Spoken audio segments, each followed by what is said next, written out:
Good morning, everybody. This is Roland, Bbq Smoker Pros, Braselton, Georgia. Here is an old T-Rex. About 7 or 8 years old. Our pit master's been using it almost every day. He really did take care of it very well, to be honest with you. He brought it in for some touch-ups. So we're taking care of some welds for him, reinforcing his shelves, greasing all of his bearings,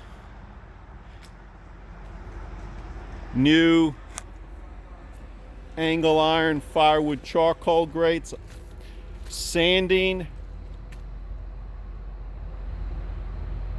all as much rust as we can get off, fixing some locking loops, greasing the axles.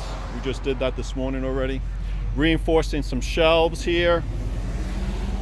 New,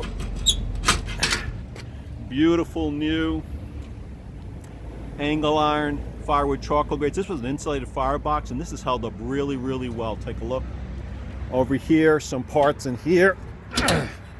Rusted out, new 2x2s, 1x1s. So if your smoker needs a beauty job, a touch-up, bring it to us. After that, I personally hand paint the firebox to get thick paint right on it. Heavy duty, high temp black. We put some thinner on it to give it a gloss, and then we're going to spray it with the sprayer. So give us a call, holler, text if your smoker needs a beauty job, a touch-up job. Give us a call, holler, text 770-866-2561. Bbq on.